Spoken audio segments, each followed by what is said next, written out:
They say a man never really knows himself.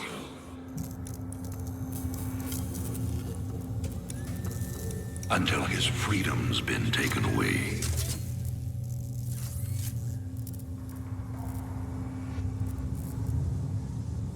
I wonder, how well do you know yourself?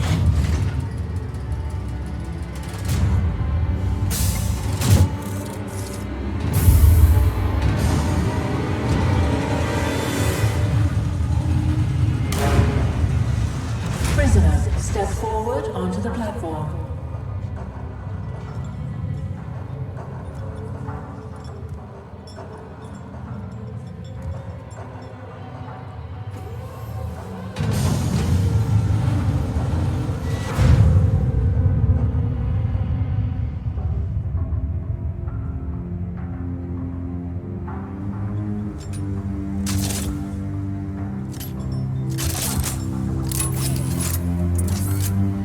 Convict 626. Murderer. Pirate. Traitor. Today, you go free.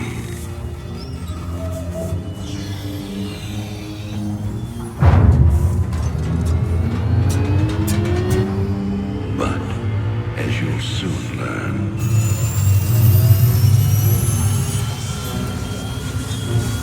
even freedom has a price.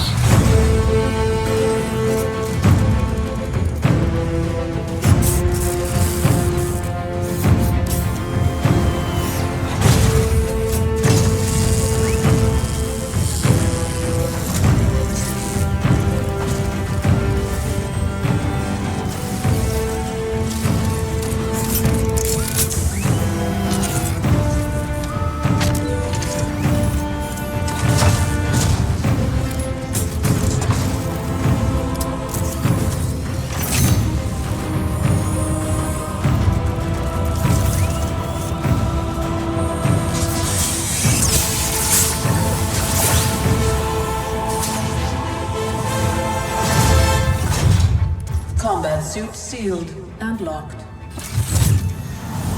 You'll carry your prison with you. That armor will be your new cell. Make no mistake. War is coming. With all its glory. And all its horror. Mr. Findley, your freedom awaits. Hell, it's about time.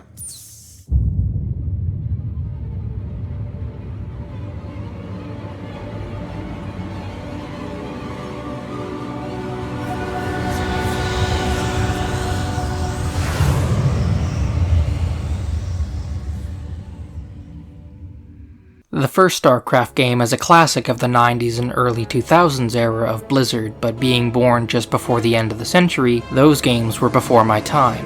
They would be introduced to me years after they were released, and the time where I became heavily invested into Blizzard games wouldn't be until much later during the 2010s. A big part of that was through Starcraft 2's release in 2010.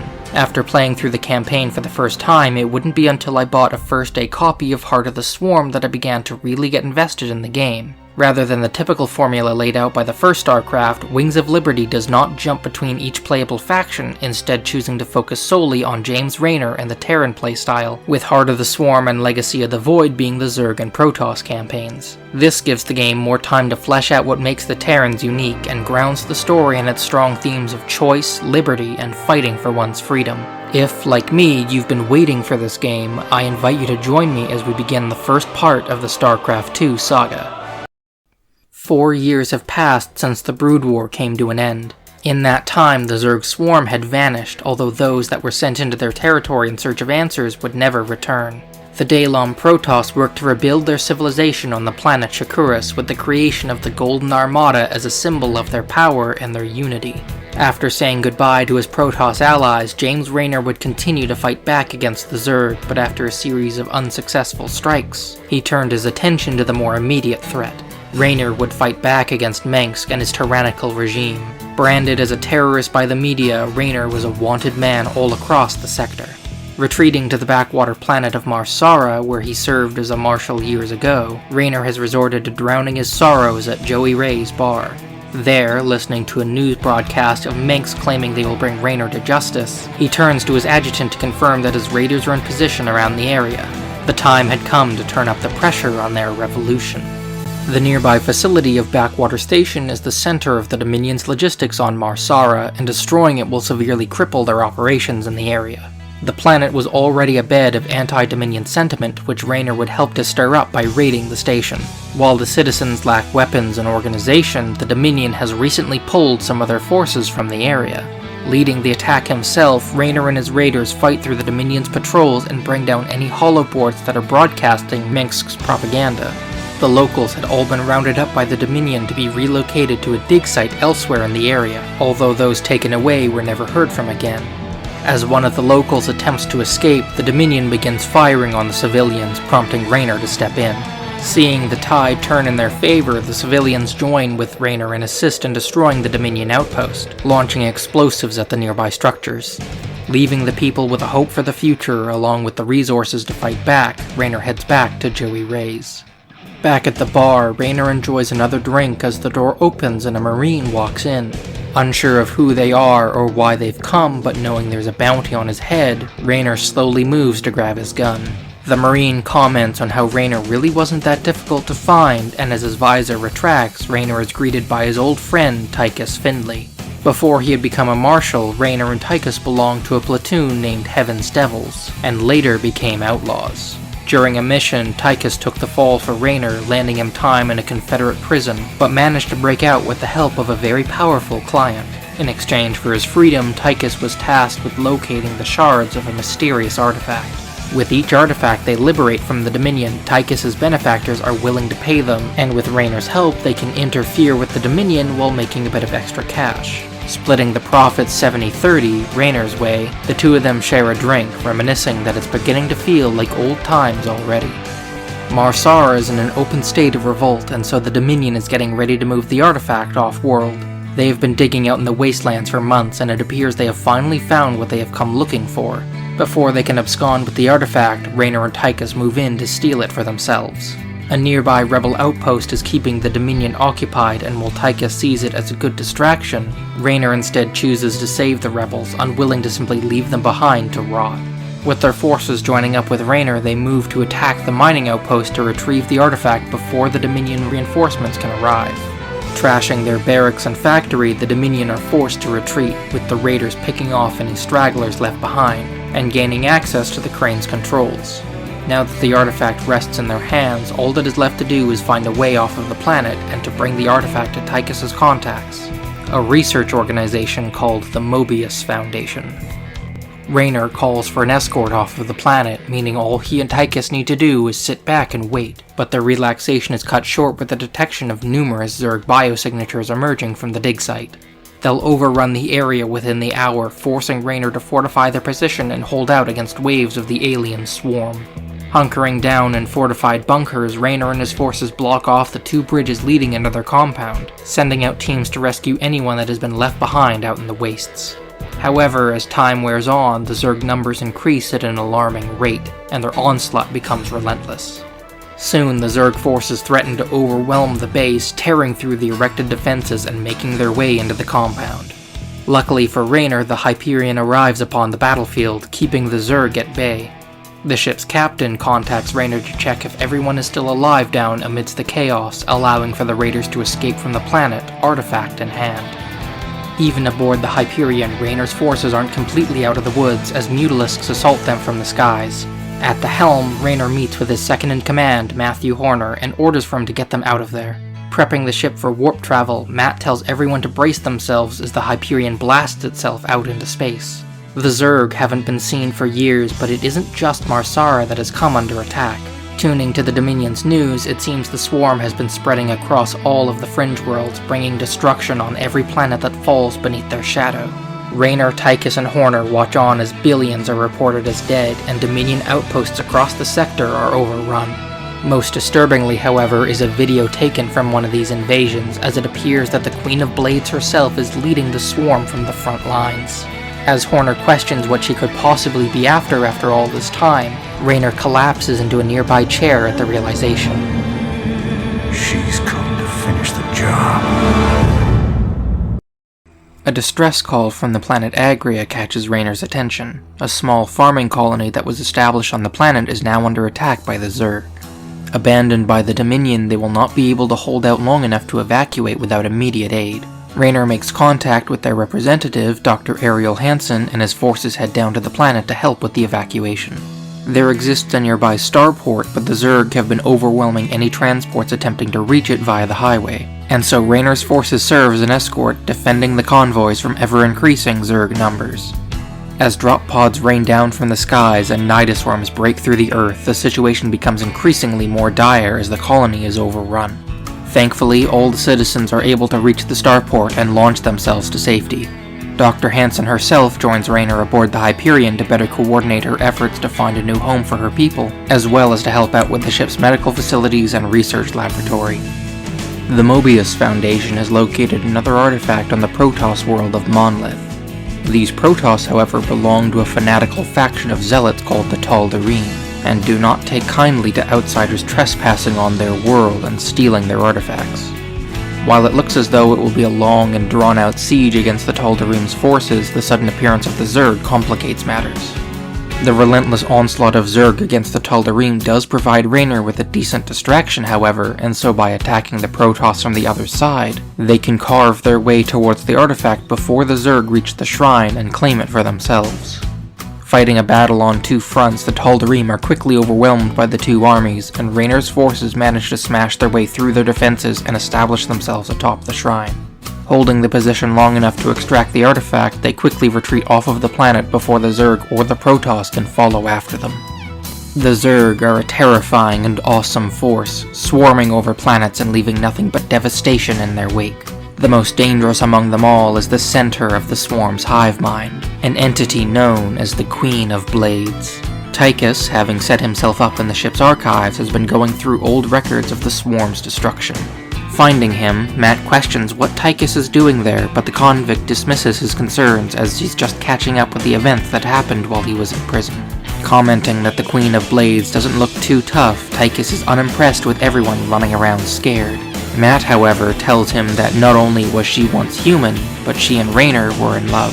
That was all before the Zerg got a hold of her and turned her into a monster, and Jim still feels responsible for everything that happened to her. Matt's not sure what Raynor would do if they had to face her down again. Looking back towards her and putting out his cigar, Tychus decides there's only one thing you can do with a woman like that. A mysterious ghost by the name of Gabriel Tosh makes contact with Raynor, asking him for his assistance. When the Kelmorian Combine learned of the re-emergence of the Zerg, they fled from the volcanic planet of Redstone 3. In their absence, Tosh's men descended upon the planet to mine the precious mineral deposits, but they haven't been heard from in a while. Along with saving Tosh's miners, the ghost asks Raynor to bring back some of the minerals. As Redstone is a bit unstable, their operations are frequently halted by the rising and falling sea of lava. Not only that, but some of the minerals they do collect will need to be used to defend their workers, as several Zerg hives can be found on the planet. Back aboard the Hyperion, Tosh joins up with Raynor's crew, bringing the minerals along with him. Curiously, Dr. Hansen performs a few tests on the minerals, finding traces of a compound named Jorium. Supposedly, Jorium resonates at a similar frequency as brainwaves, producing psionic abilities in test subjects, begging the question of what exactly Tosh wants with the crystals. After the Dominion left the Fringe worlds to fend for themselves against the Zerg, refugees flocked to the Kelmorian planet of Meinhof. Not long after some of the Agria colonists settled on the planet, an odd virus began to spread through the overcrowded camps, transforming the refugees into horrific monstrosities. The only hope of stopping the virus from spreading is to burn it out, including the structures that have been covered in the Zerg biomass. Meinhof's star releases a large amount of UV radiation during the day, forcing the infested colonists to hide underground, giving Raynor and his men a brief opportunity to destroy the camps. During the night, they're forced to defend themselves against hordes of the infested, but over the course of a few days, they successfully contain the outbreak on Meinhof, as Dr. Hansen looks for other planets to make a new home for her people. The Protoss view the gases of Belshir as a sacred gift of the Xel'Naga, calling them the breath of creation. To everyone else, the gas is called Terrazine, and Tosh needs it for whatever it is that he's planning. However, the Tal'Darim are unlikely to let Raynor or Tosh leave with the Terrazine without a fight. Their mystics had built special altars to collect the gas, giving Raynor's men easy access to harvest it for themselves. Once the Tal'Darim realize what is going on, they send their forces to interfere with the harvesting efforts. When that plan fails, the Protoss switch to sending groups out to seal the altars, preventing Raynor from using them. Once the Terrazine has been extracted, an untraceable signal reaches the Hyperion, informing Raynor that one of the gas's effects is to enhance psionic abilities.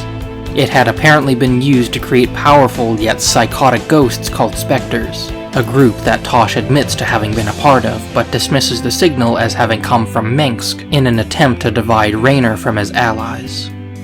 The Dominion has been salvaging from the ruins of the fallen Confederate throne world of Tarsonis, moving their haul off-world using an old system of trains. However, according to Matt's informants, it seems the Dominion found something valuable amongst the rubble, and are sending it to a processing facility for study. With minimal security, it would be an easy job to rob the trains of their cargo and take off with the resources, but whatever it is that they found would be a different story. As the Dominion has so many trains moving out, all Raynor's forces can do is hit as many as they can and hope they get lucky. With each train destroyed, the Dominion increase their security efforts, including speeding up the trains, providing an armed escort, and sending out a roaming kill team. Inevitably, the raiders manage to bring down the train carrying the precious item, bringing it up to the Hyperion for study. As it turns out, it's an old Confederate-era adjutant, but without someone with the proper clearance, they would be locked out of whatever information it held inside. Another fragment of the artifact was found in a Xel'Naga temple on the planet Zil. The team the Mobius Foundation sent to recover it has gone silent, and when Raynor's raiders went to investigate, they found the ruins of their base. The Tal'Darim had detected and wiped out the expedition, but all of their mining equipment had been left behind. The large Draken laser drill was still operational, and by focusing its energies on the door to the Xel'Naga vault, the excavators were attempting to drill their way inside. Taking the controls, Raynor continues with their work, catching the attention of the Tal'Darim. As it turns out, the drill was just as effective as a weapon as it was as a tool, and by building up their defenses, the raiders managed to break into the vault. Raynor has begun to get a bit unnerved about just how many forces are interested in the artifact. Tychus, on the other hand, keeps Raynor focused on the huge payout they'll receive once they deliver the full set of fragments to the Mobius Foundation, although the Tal'Darim Executor's threats of retribution still ring in his mind. Deep within the bowels of the Hyperion, Raynor marches through its halls, pulling out his flask. As he moves through the corridor, the ship begins to experience some sort of electrical malfunction, and the lights begin to flicker and go out.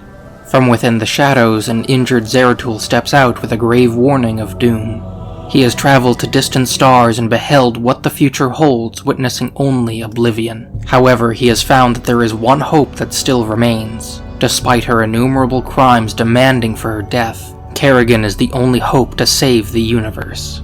Realizing this is about Kerrigan, Raynor begins to get angry, but he is quickly cut off by Zeratul. Placing into his friend's hand an odd relic, Zeratul urges Raynor to study all that lies within as he vanishes back into the darkness. This relic, it turns out, is an Ehon crystal, which the Protoss use to store and relive memories. Inside this one is all that Zeratul saw on his travels and the horrific knowledge he uncovered.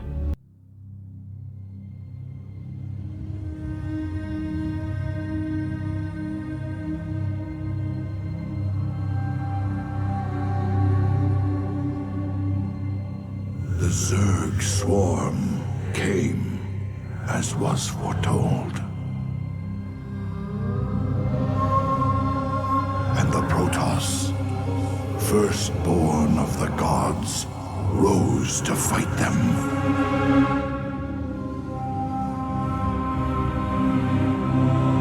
Now, the Xel'Naga that forged us all are returning. do they come to save?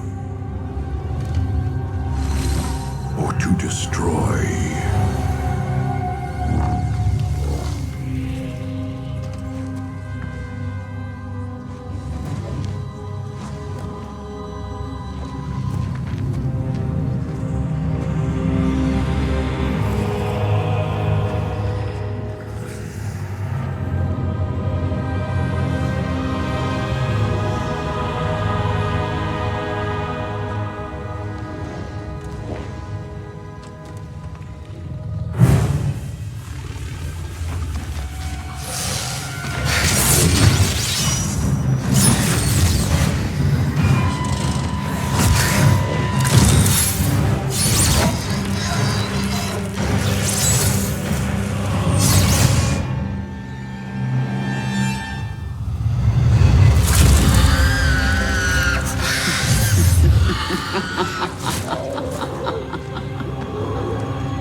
I knew you'd find your way here.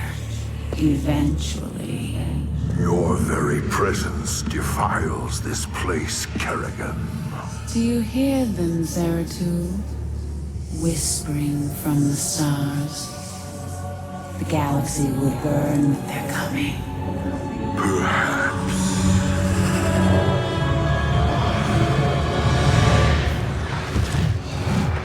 But you won't live to see it.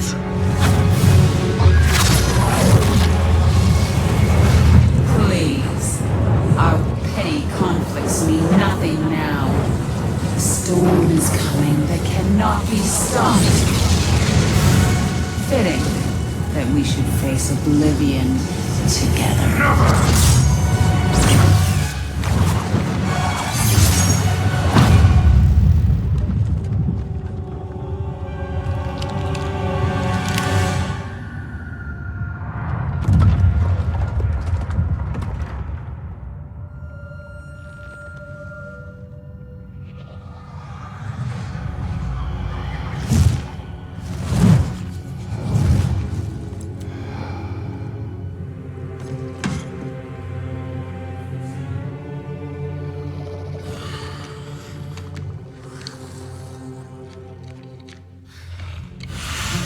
Fate cannot be changed. The end comes. And when it finds me,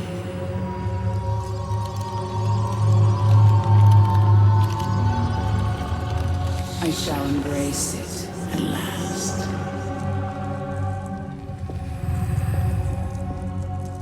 The prophecy is uncertain. There is always hope.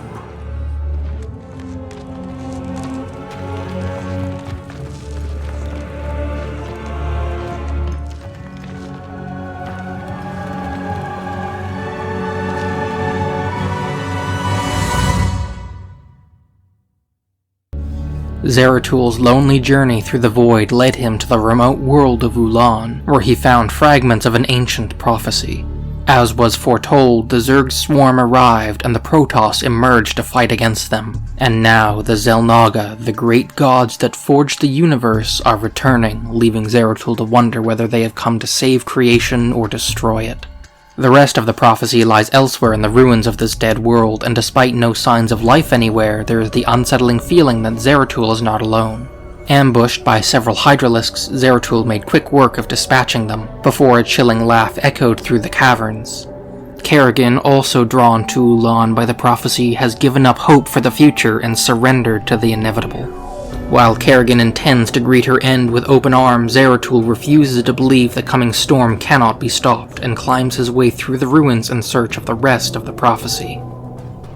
Ulan is crawling with Kerrigan's swarm, searching for Zeratul. Under the cloak of stealth, the Dark Templar begins his search for the rest of the prophecy. Along the way, he runs into some stalkers in service to High Templar Karas, who has come to Ulan in pursuit of Kerrigan. Together, they piece together the first two fragments, but the final one lies at the end of the ruins. There, Zeratul meets up with Karas and its forces, who intend to fight their way through the Zerg onslaught and reach the final piece of the prophecy before Kerrigan. Together, they cut their way through the entrenched Zerg and reach the last shrine. While most of it is obscured, Zeratul can make out the mention of one who will break the cycle of the gods. Unfortunately, Kerrigan has arrived to personally finish the job, the swarm bearing down on top of them. Karas tells Zeratul to flee with the pieces of the prophecy while he and his forces buy them time to slip away. Running through the Zerg, breaking through the ground, and swarming from the skies, Zeratul reaches his ship and escapes with the prophecy in hand. While Zeratul alone could not decipher the prophecy, he knew of those that could. On the Forbidden Archive world of Zakul were the three preservers tasked with guarding ancient knowledge. Upon arrival, the Archive appears to be strangely silent, but it would not take long for the corrupted Protoss guarding the Archive to strike against Zeratul. The source of this corruption would reveal itself to be a Zerg-Protoss hybrid that was draining the energies of the preservers. Gathering his forces, Zeratul would push his way through the Archive's defenses and free the preservers, before turning his blades against the hybrid.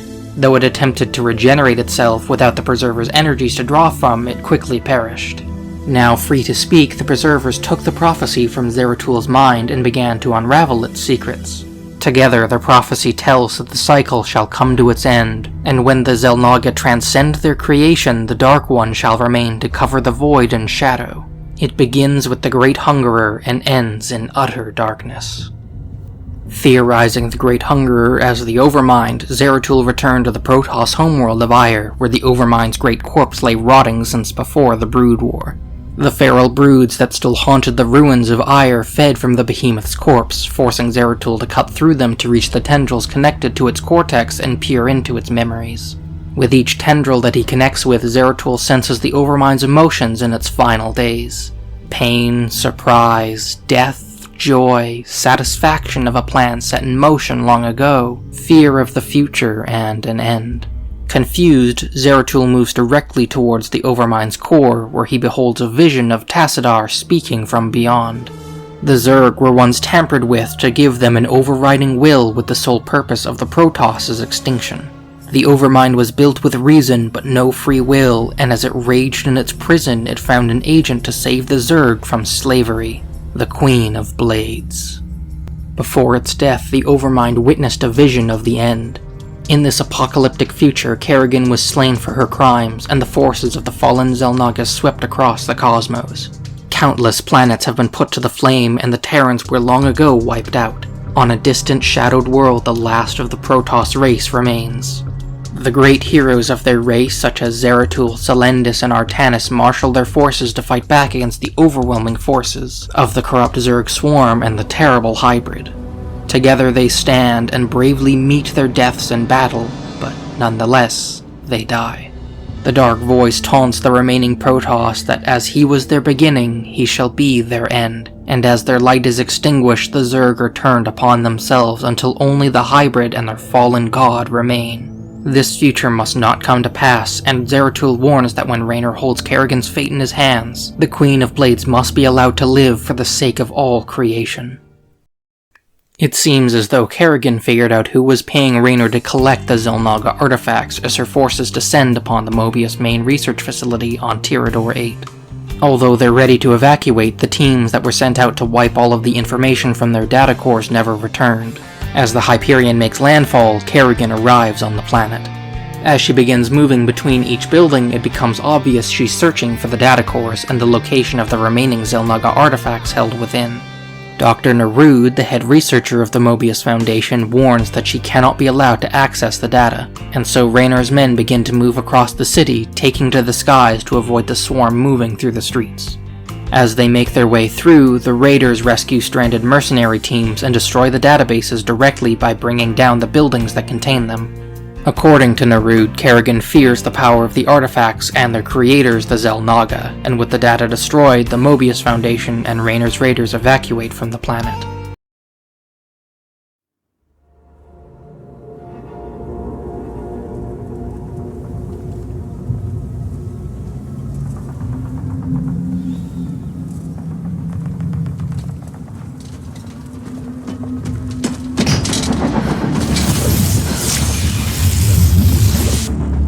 Kerrigan, we've neutralized the Protoss, but there's a wave of Zerg advancing on this position.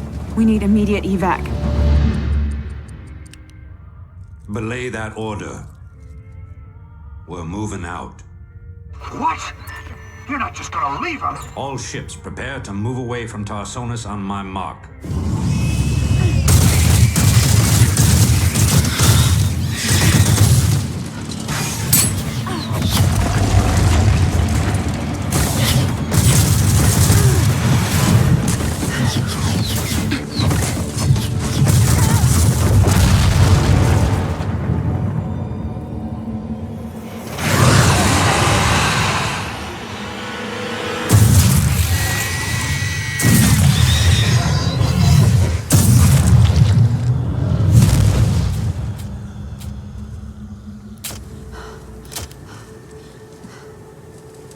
Boys, how about that evac? Damn you, Arcturus.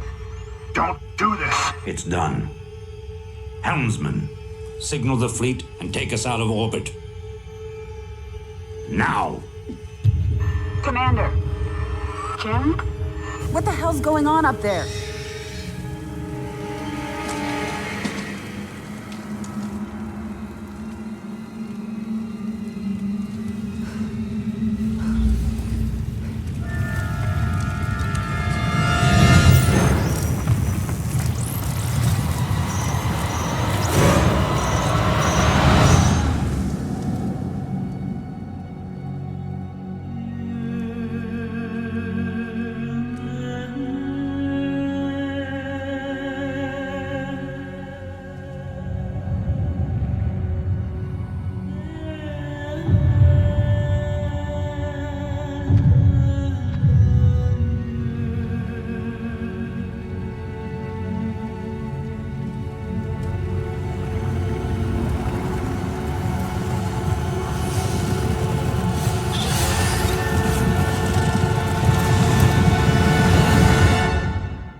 Years ago, Kerrigan had once been human. As a part of the Confederacy's Ghost program, Kerrigan was freed of their control by Arcturus Mengsk, and became his right hand within the rebel organization, the Sons of Korhal.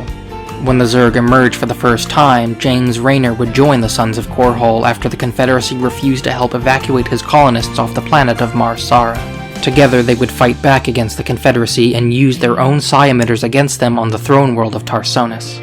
However, when the Protoss, led by Tassadar, attempted to kill the Zerg on Tarsonis before they could bring down the Confederacy, Mengsk sent Kerrigan to the planet's surface to wipe them out. After the Protoss were dealt with, Kerrigan called for an evacuation, but Mengsk cancelled her orders and left her to die on the planet. Alone and with no hope, Kerrigan was captured by the Swarm, and her immense psionic potential piqued the Overmind's interest. That was the day Sarah Kerrigan died, and the Queen of Blades was born, and for the part he played in it all, the memory haunts Raynor's dreams to this day. Raynor is awoken from his nightmares in the ship's cantina, nearly dropping a bottle of whiskey on the floor. Though it is saved by Horner, placing it back onto the table, he resists giving it back to Raynor immediately, commenting on how often he's been having to clean up after him. Though Matt attempts to convince Raynor that what happened to Kerrigan wasn't his fault, Raynor still bears the guilt of leaving her behind and the 8 billion people she killed.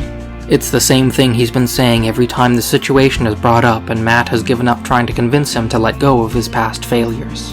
As he leaves, he places Raynor's old marshal badge on the table, and asks Raynor to let him know once he's figured out what kind of person he chooses to be, as he and the rest of the Hyperion's crew are waiting for him. As Raynor picks up the badge, looking it over, Matt leaves him alone with his thoughts. An old mercenary contact, Colonel Orlin, is an expert at decrypting old Confederate systems, and so Raynor entrusted him with breaking into the adjutant they found on Tarsonis. Unfortunately, Orlin has instead decided to sell what he found to the Dominion.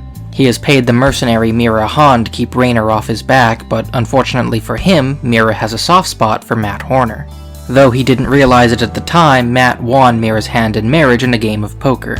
She offers Raynor the chance to outbid Orlin's offer, which stands at 6,000 minerals.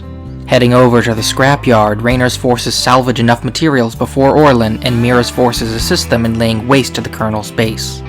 Finally, Orlin relents and hands over the adjutant, and as they bring it aboard the Hyperion, Raynor learns just how valuable the information it holds inside is. The adjutant had intercepted a transmission years ago of Mengsk ordering the use of psi emitters against Tarsonis, and with this recording, Raynor can unmask him for the power-hungry tyrant that he is. Mira gave Raynor a tip to a new weapon on the planet Valhalla called the Odin that Mengsk is hoping to unveil on Korhal, and if they gain access to it, they can use it to broadcast the adjutant's information. Tychus leads the strike force down to the planet and commandeers the Odin with orders to destroy the entire facility so that the Dominion is not alerted to their activities. The Odin is a super heavy siege walker designed for prolonged periods of frontline combat, and as Tychus steps into the controls, he begins to have a bit too much fun smashing the facility. In his enthusiasm, Tychus fails to realize his communications are stuck on transmit only, meaning he cannot hear Raynor telling him to stand down. As Tychus works his way through the facility, Raynor is forced to provide support to prevent the Odin from being too damaged, and hoping that Tychus doesn't get too overzealous in his rampage. Reaching the end of the facility, Tychus notices a big red button, and all too happy to push it, unleashes the Odin's full destructive capabilities. As the dust settles, he calls out to Raynor, finally realizing the communications error. Calling in every favor they have, Raynor and Matt manage to get Tychus and the Odin, and as the Dominion unveils it, they spring their surprise. The Odin rampages through the city, demolishing a number of Dominion fortifications as they struggle to reorganize themselves. By the time the Dominion had recovered from the surprise attack, Tychus had already demolished one of their bases, and Raynor had established one of his own. Raynor's forces move through the streets of UNN Studios, demolishing the remaining Dominion forces still in their way, and uploading the adjutant's data to the 3 broadcast towers around the site. As they begin their first upload, Mengsk quickly guesses the identities of the hijackers, and elite forces are sent in by General Warfield to stop whatever it is they are trying to do. As word of Mengsk's crimes are broadcast, the effects are immediate. Korhal citizens take to the streets to fight back against any Dominion forces that are nearby, burning down their fortifications and sowing further discord over the planet. Every planet under Dominion control received the broadcast of Mengsk admitting to purposefully unleashing the Zerg against the citizens of Tarsonis in order to seize power over the sector, with multiple news stations reporting on the shocking revelations.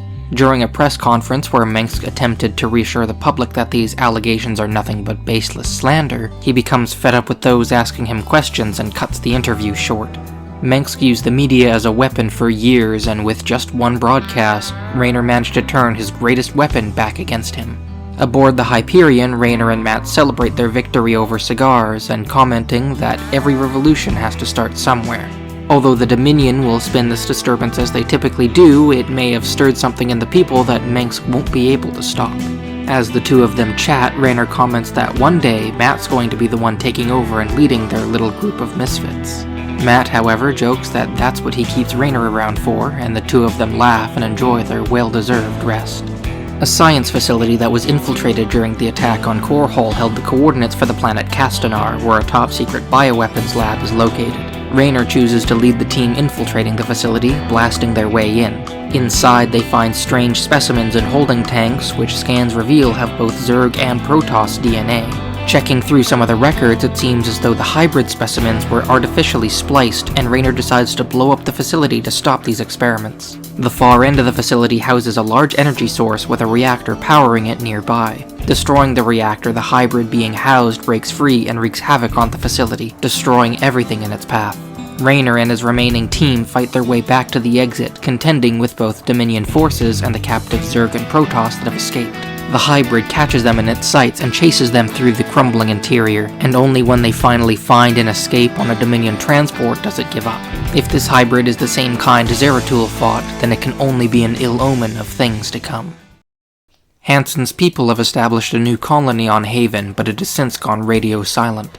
Going to investigate, they find the Protoss ready to annihilate the colony, and opening up communications, they are greeted by Executor Selendis. The Protoss detected Zerg hives on the planet, and the colony has already been infested. Hansen begs Raynor to please hold off the Protoss, as she is certain that she can find a cure for the Zerg virus. If we side with her, Selendis will deploy a mothership down to the planet, equipped with a powerful purification beam.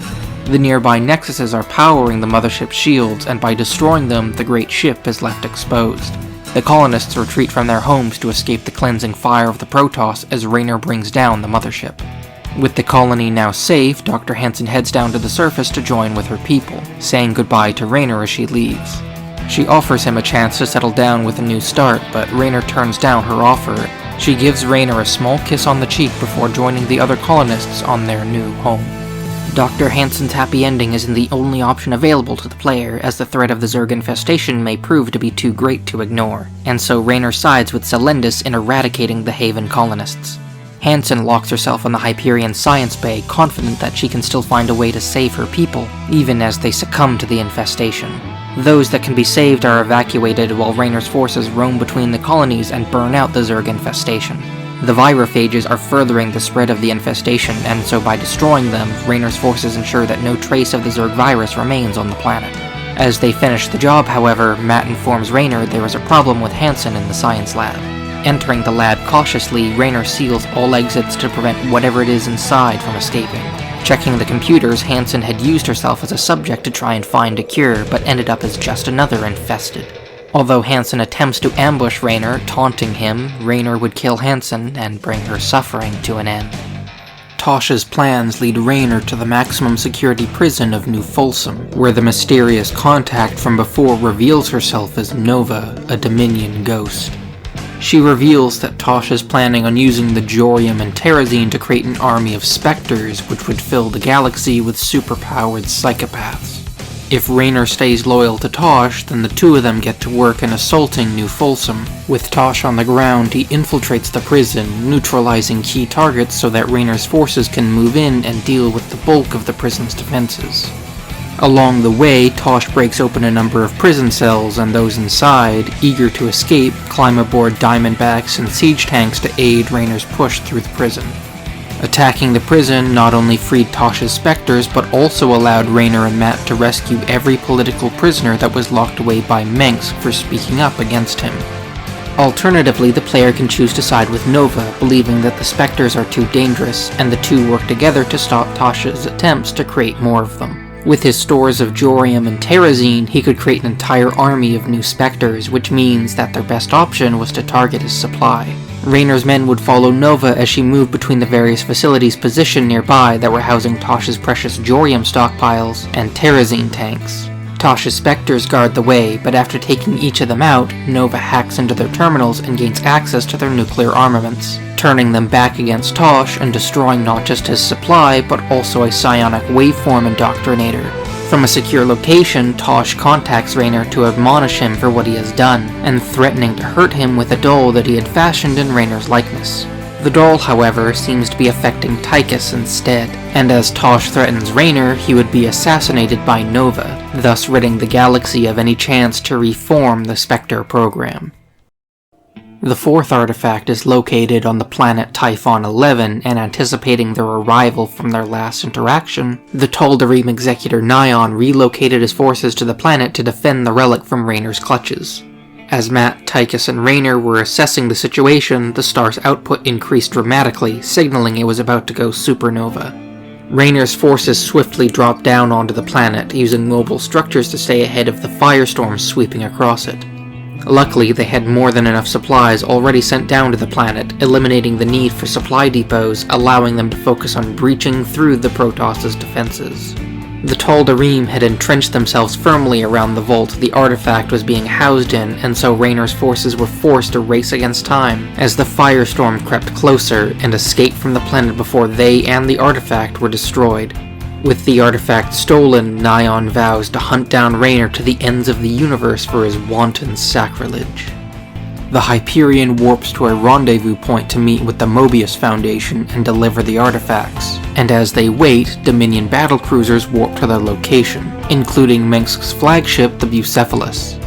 The ship's shields are down, giving Matt the feeling that something is off, but Raynor orders the Hyperion to dock and prepares to invade the flagship. Raynor and Tychus fight their way through Dominion Marines, making their way towards the ship's helm, where Mengsk stands waiting for them. As they blast their way inside, Raynor pulls out his pistol and orders him to turn around so that Mengsk can watch him put a bullet between his eyes. However, the one commanding the Bucephalus isn't Arcturus Mengsk, but his son, Crown Prince Valerian. He owns the Mobius Foundation and is the one paying Raynor to acquire the artifacts, and with them, he offers Raynor the chance to save Sarah Kerrigan. Despite reluctance from everyone else aboard the Hyperion, Raynor agrees to Valerian's plan. The artifacts that Valerian has had Raynor collecting have the power to purge the Zerg infestation from Kerrigan's body, and the final piece of the collection lies on a Xel'Naga world ship, inhabited by the Tal'Darim. Nyan had established a number of ripfield generators around the area to repel any invading forces, which will slowly tear apart Raynor's forces. Using a fleet of heavily armored battlecruisers, Raynor tears down the generators and rescues a few Dark Templar that have been imprisoned on the ship. As Raynor's fleet move closer to the artifact, destroying the remaining generators, Nyan plays his final hand. Sealing the artifact within a secure vault, Nyan takes command of a great Tal'Darim mothership and moves to wipe out the Terrans. Raynor's fleet would outmaneuver the mothership, ultimately bringing it down. Nyan calls out that his spirit will join the Xel'Naga before the mothership's explosion silences him for good. In the Hyperion's cantina, Raynor's crew begin arguing amongst each other that Raynor sold them out to the Dominion, with Swan arguing that they should trust their captain as they have in the past. Tychus, having had a few too many drinks, butts in to call Raynor a spineless coward, and when Swan calls him out, Tychus gets violently angry. Raynor, having had enough of this, steps in to stop Tychus. Tychus taunts Raynor that all he does is abandon the people that trust him, and as the two start fighting, Raynor gains the upper hand over the intoxicated Tychus. Enraged, Tychus rips the jukebox off the wall and throws it, which allows Raynor to electrocute him using the exposed wires. Looking to his men, Raynor reassures them that their partnership with the Dominion is about saving people's lives, and if the Zerg wipe everyone out, then their revolution will have been for nothing. Satisfied, the Hyperion crew see a bit of the old Raynor return and get back to work, ready to head to Char to end the Zerg threat once and for all. All the pieces have been put into place to begin the assault on the primary Zerg hive on the planet Char. At this point, there is no turning back. Valerian has brought General Horace Warfield, who has led 5 separate invasions against the Swarm. Valerian urges him and Raynor to work together to see this final step through to the end, as he is far too much invested in this endeavor to see it fail. All that remains before they head down to the surface is for Valerian to make one last call to his father. While Mengsk is furious at his son for calling away half of the Dominion's military fleet, Valerian boasts that he will do what Arcturus never could by defeating the Queen of Blades and prove he is a better emperor than his father ever was. Mengsk questions what makes Valerian think he can stand a chance against Kerrigan, but is cut off by Raynor promising that when this is all over, he's coming for Mengsk. The communication is cut off as the Zerg begin their attack against the fleet in orbit, and both Raynor and Warfield prepare to make landfall. Few managed to land safely on the volcanic world, and those that did found the mission had already erupted into chaos. Most battle groups were killed trying to reach the surface, while those that landed were scattered. Communication issues between those on the ground and those in the skies only worsened the situation until Raynor seized the opportunity and rallied his men to find and save the survivors. As Dominion forces fell from the skies and drop pods, Raynor's forces fought through the rampaging Zerg to meet them at their landing site, and without anyone around to give them orders, the Dominion's troops would fall in line under Raynor. While the Zerg outnumbered them, Raynor's growing forces managed to hold a defensive perimeter and establish a forward base. Warfield's battlecruiser, the Helios, would take terrible damage as it reached the surface and crashed a short distance from Raynor's base.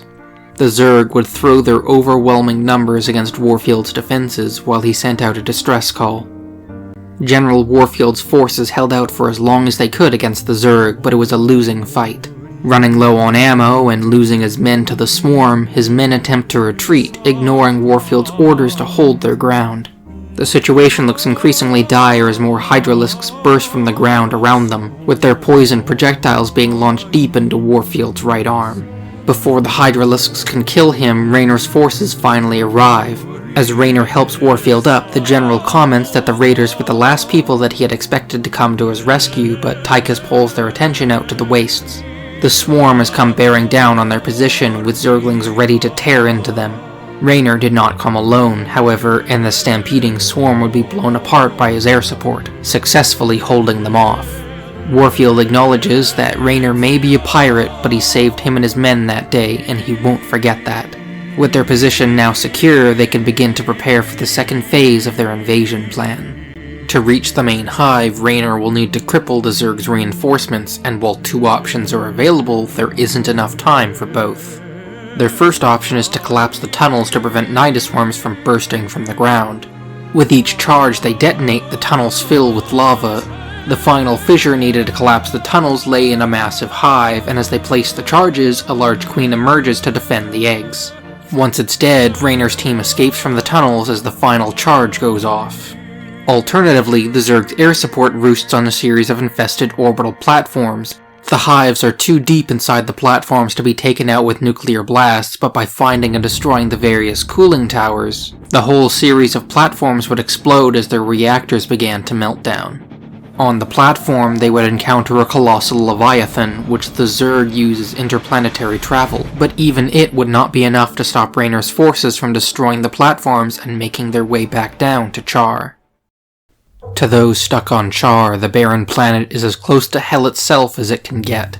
Between the nightmarish Zerg and the hostile volcanic activity, countless Dominion and Raider soldiers have lost their lives to this mission. Yet even here there are glimmers of hope. As a soft rain falls over the battlefields littered with corpses, Raynor surveys the fallen. General Warfield returns from receiving medical treatment, eager to return to the front lines. He has come with a gift for the people on Char, which will be instrumental for the final battle. With all of the fragments of the artifact secure, the Mobius Foundation successfully reassembled the Keystone to be used to cure the Queen of Blades. Soldiers across the planet tune in as Raynor makes his speech that only through blood and sweat will they pull this off, and that they can all count on each other to get the job done or die trying. For a brief moment the clouds part, washing the battlefield in a hopeful light of a new dawn. The combined Terran forces have dug themselves in at the base of the primary Zerg hive cluster, with the Keystone gathering enough energy to wipe out the Zerg. They would hold the position for as long as they needed to, even as waves of Zerg threw themselves against their defenses. Kerrigan, amused by the Terrans' attempts to stop her, would personally see to dismantling their base. She had scoured the galaxy to search for the Keystone, and now Raynor had delivered it to her doorstep. Still, Raynor's forces refused to yield, and as Kerrigan suffered critical damage, she would retreat underground back to her hive to recover. Zerg reinforcements would threaten to overwhelm the Terrans, pushing through into their base to tear down the Keystone, but their efforts would prove fruitless. Once the Keystone was fully charged, it unleashed a devastating psionic pulse across the primary hive, breaking the connection holding the Zerg hive mind together and forcing them to stand down. Despite the odds, the Queen of Blades was vanquished at last.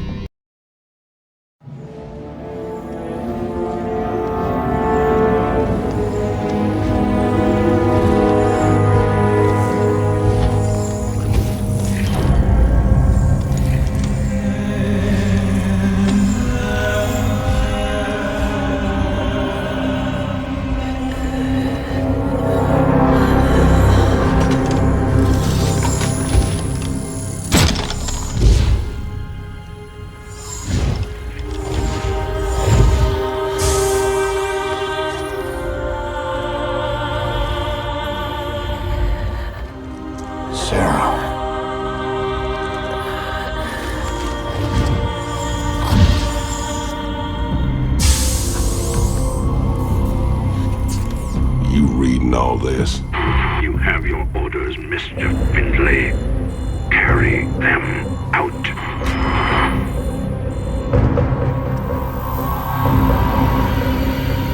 Titus, what have you done?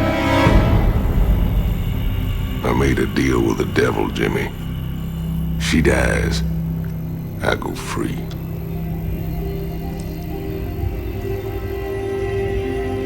We all got our choices to make.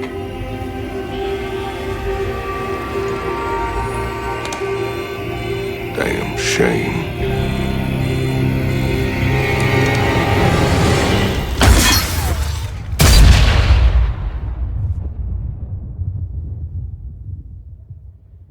Jim? It's okay. I got you.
Raynor and Tychus led a small force deep into the primary hive to find what remained of the Queen of Blades. Inside, they would find Kerrigan naked and vulnerable, disoriented from the removal of the infestation. Raynor has his men stand down as he holds her, finally seeing the woman he loved again. Tychus, however, speaks to a voice through his suit. It was actually Arcturus that had broken him out of prison, with Kerrigan's death being the final price for his freedom. As he aims his gun on Kerrigan, Raynor realizes that Tychus had made a deal with the devil, and is forced to choose between saving Kerrigan or letting Tychus walk free. Reaching for his pistol, Raynor blocks Tychus' shot and fires the bullet meant for Mengsk. As the light outside of the hive begins to pull Kerrigan from sleep, Raynor reassures her that she's safe now. With their mission a success, Raynor carries Kerrigan back to their ship to be taken far away from this hellscape, and put this entire nightmare far behind them. The story of Wings of Liberty focuses a lot more heavily on the Terrans, with not just the overarching story of the game's missions, but also by giving the player access to the Hyperion in between levels. Here, the player is able to upgrade their army and immerse themselves in the game's world just a little bit more. Whether it is reviewing Stetman's notes in the science facility and applying his research towards new units and upgrades, paying Swan credits to purchase new upgrades for units and structures, or buying the aid of Hill's mercenary contacts, the player can get a sense of how the Terrans approach their problems, which become more distinct when viewing the Zerg and Protoss customization systems. What these systems emphasize, however, is the concept of choice and freedom, which also permeates the game's overall narrative and the various interactions Raynor has with each of his crew members in between missions. Before we leave off on the story of Wings of Liberty, we can take a small look at the various characters aboard the Hyperion. At the center of Wings of Liberty's story is James Raynor, the former Marshal of Marsara turned freedom fighter. Raynor's major arc throughout the game centers around making the difficult choices to balance his idealism of a better future and the harsh reality of their situation, as while Raynor does his best to liberate the people of the Dominion, he does so with the help of a number of less than reputable allies and accepting a number of questionable mercenary contracts. While the Hyperion's crew signed on to fight the Dominion, Raynor's personal desire to save Kerrigan only leads them to more conflict. Between siding with the pirates and the Dominion, deciding whether or not to eradicate entire colonies, and leading his men to a suicide mission on Char, Raynor is forced time after time to face the tough moral choices, with his inner circle each representing a differing perspective to any problem. At the end of the day, Raynor is just a man fighting for what he believes is right, haunted by ghosts of his own. Matthew Horner was once a member of the Sons of Korhal that came to admire Raynor following the Marsara colonists joining their cause. When Raynor left Mengsk, disgusted by his actions on Tarsonis, Matt was one of the first to defect with him, and quickly became Raynor's second in command. Matt's perspective throughout the game leads him to promote his idealism to Raynor, believing in the importance of their rebellion and holding their vision of the future to a much higher standard. This idealism, however, is challenged by the dirty and often necessary decisions that Raynor makes, such as accepting the help of outlaws like Tychus and Tosh. Still, Matt serves to keep Raynor focused on the larger picture, doing his best to keep a check on Raynor's impulsive tendencies, and while the given backstory does explain their close friendship, I think having Horner be the player from the first Starcraft was a missed opportunity to deepen that bond. If there were a devil on Raynor's shoulder, it would be Tychus. Throughout the game, Tychus serves as a much more self-serving voice to contrast Matt's noble one, tempting Raynor to give in to personal satisfaction and monetary gain. In order to buy his freedom, there is no partner too shady for Tychus to work for, but his deals with devils have left him a prisoner of his own choices.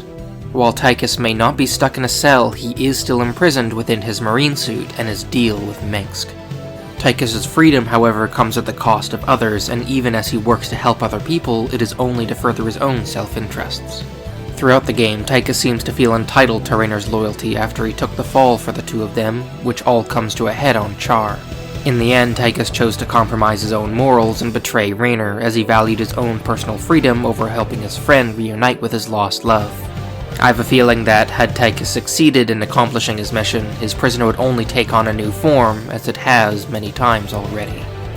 Soldiers aren't the only casualties of war, and over the course of a conflict, many innocent people are caught in the crossfire. The people of Haven were caught in the war between Kerrigan's swarm and the rest of the universe, and Ariel Hansen gives us a face to these civilians.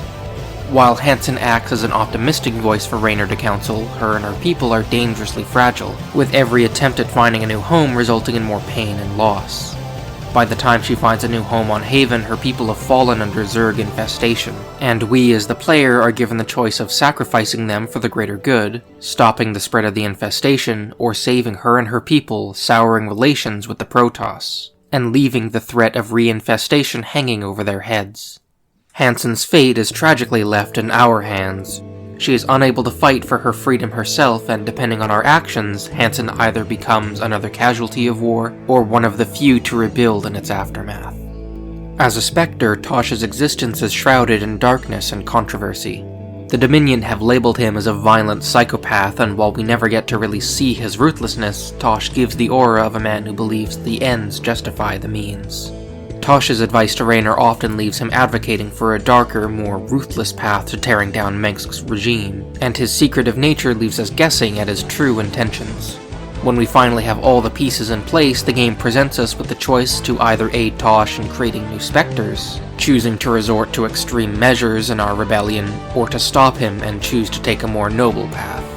To Tosh, there is only the pursuit of Mengsk's death, and it is up to us how far we want to push our morals in pursuit of that same goal. While his means may be questionable, Tosh asks us what price is too high to pay to see our freedom through to the end. Egon Stetman is an oddity aboard the Hyperion. While the other members of its crew are either grizzled soldiers or gruff laborers, Stetman's intelligence and social awkwardness come across as a college graduate that is trying to navigate operating in the real world. Although he does not participate directly in combat, Stetman's innovations by studying Protoss technology and Zerg biology do aid Raynor's forces. Throughout the game, as the player unlocks more research opportunities, they can read his notes in the laboratory and see how he is coming up with each of our upgrades. With how the Zerg and Protoss adapt their own upgrade systems, Stetman's work emphasizes humanity's adaptability and problem solving, taking foreign concepts and applying them to our own work. Stetman's research is driven by his curiosity, and his pursuit of progress comes with its own ethical dilemmas, as while his research may help Raynor and his allies in their fight for freedom, the technologies he develops can be equally as destructive should it fall into the hands of the Dominion. To those that have played StarCraft 2's co-op missions, you may be confused how this nerdy scientist turns into a delusional maniac controlling a robotic swarm. Although the game's co-op mode isn't considered to be canon to the story of what happened to Stetman was explained through a series of comics. Stetman was sent on a research expedition to Belshir, and following the events of Heart of the Swarm, he was accidentally abandoned on the planet. The Terrazine gas eroded his mind and granted him psionic abilities, resulting in Stetman worshipping Belshir as a god.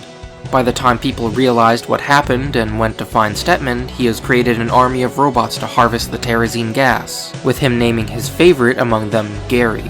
At the behest of Belshir, Stetman utilized his knowledge of the Zerg and Protoss to create the Mecha Swarm, to spread Belshir's divine word. During the co-op mission, Stetman serves as not only a playable Zerg faction, but also the mission advisor for the Missed Opportunities level. Rory Swan was once a miner on the Kelmorian world of Meinhof, where the Combine's increasing taxation and corrupt authority led him to start a revolution, before joining Raynor's raiders. Aboard the Hyperion, Swan now serves as the ship's head engineer and keeps the ship's crew rallied under Raynor. Much like Stetman, Swan serves a supporting role around the ship, attaching a face to the game's second upgrade system. While the scientific research system revolves around adapting alien concepts to human technology, Swan's work is much more grounded, accepting money to purchase and attach upgrades to the player's units and structures. Still, without Swan, Raynor would have a much more difficult time with pursuing his rebellion, as the mechanic is just as valuable an asset as any of their soldiers.